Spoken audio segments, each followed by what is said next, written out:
You know, back 50 years ago, August 12th, commercial appeal, August 17th, the Atlanta Constitution, just to name a few. These were headlines from all over the country because of Hurricane Camille that swept through the Mississippi Gulf Coast. Today, we are going to talk about a special event going on at the Maritime and Seafood Museum right here in Biloxi. Kim Ross Bush, who is the director of the Maritime Museum, Board of Directors, President of the Board. That's had to get it right. How are you? I'm good. I'm great, Jim. Thanks for being here. Well, thank you very much. Now, we got to talk a little bit before we got started because we were both here, That's right. both 12 years old. That's right. You were here in Biloxi. Correct. And I was out on right off of Old Highway 49 on John Clark Road, Right. where I rode out Hurricane Camille. Right. And Hurricane Camille, the first Class 5 to hit this area. And y'all have a lot of things to show in this special display that's going to be running through hurricane season. Correct. This exhibit, Camille at 50, really will take a good hard look at one of the biggest storms to ever hit the Mississippi Gulf Coast, really one of the biggest storms in our country.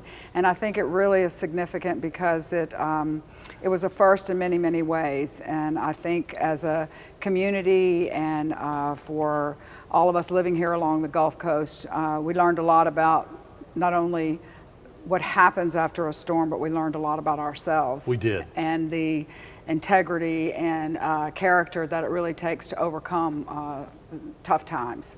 And you know, just seeing some of these headlines, Right. that you know, 16 dead, losses in the millions. Of course, that would change as the days go along. And we Sure. have several things that we want to actually show you here today that that really brings back some memories. Oh gosh. Tell us yeah. about this one. Well, you know, there were a lot of heroes to come out of a storm of this caliber, but two of probably of the greatest here on the Mississippi Gulf Coast were Mr. and Mrs. Wade Guys, Mr. Wade and Miss Julia. Mr. Wade was the head of the Harrison County Civil Defense, and Miss Julia was head of Civil Defense for the city of Biloxi. And they were just quite a dynamic duo. Not only were they just to the core good Biloxians who cared and loved this city, but in times of trouble and especially in these critical storm times, they were critical to pulling us together and warning us and letting people in this community know what had to be done to rebuild our lives, to be people of the safe. Gulf Coast together as a team.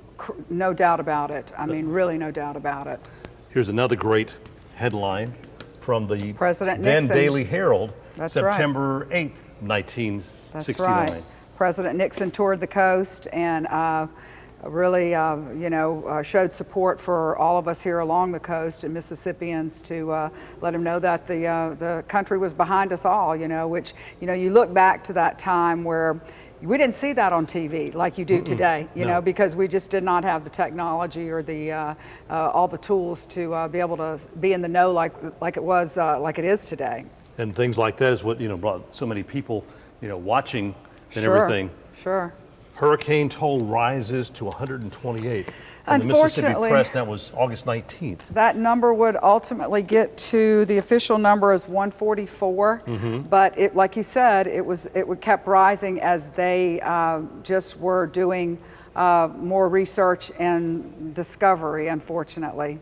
But yeah, that was, they're still painful images, aren't they? Oh, they are. Painful memories. They really are. It's tough to we look heard at. of people, I mean, you and I were talking before we did this about the people that had this hurricane party. Yeah, the over Richelieu in, Apartments. Gulfport. Yeah. Yeah, and, yeah. Yeah, it totally sounded like a washed great away. idea to them, and many of them were lost. I think a few survived, but many were lost, and just doesn't make any sense when you think about it today. But I think at the time, wow, and what an iconic image there. The Gulf Coast shall rise again. Yes. That was, you still...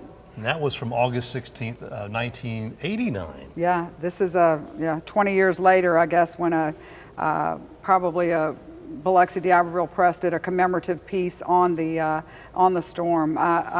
Honestly, I look at these images and it is so easy just to immediately flash back to those times. Even, you know, as old as I am today, And it's the very amazing clear. thing- It's very clear. Camille hit on a Sunday night. Yep. Katrina hit on a Sunday Thank night. God. You Yeah, know? and they- I mean, good- it's really they- a blessing they did head at nighttime. And I remember hearing that so many times over the years, and I wondered why. And it was because had they happened during the day, more people would have been out and about because of just curiosity. And there would have been probably much more loss of human life because of people being brave and thinking they were going to get out and go see what was happening, and probably would have been very, very destructive. Now remember, there were 3 big ships up on the coast down in Gulfport Harbor. Yeah. That they had to cut up to get out of there. Oh, sure. Yeah. And the tugboat.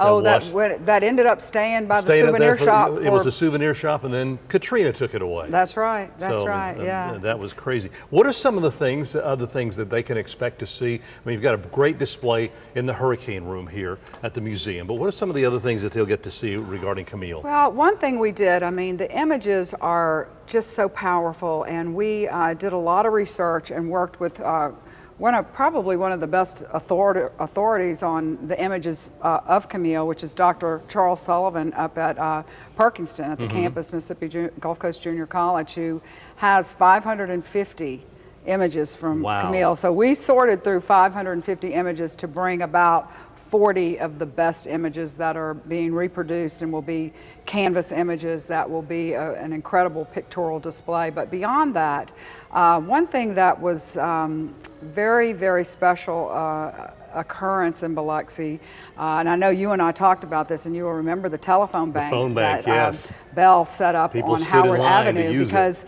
there was no text option, there were no cell phones, your phone at home didn't work. Nope. There was absolutely no form of communication. So people stood in line at this makeshift telephone bank to be able to reach their their loved families, ones. yeah. That was the only thing you had. And we are recreating that telephone bank with some old rotary dial telephones. There happens to be about 60 depositions of hurricane stories on file at the Biloxi Library.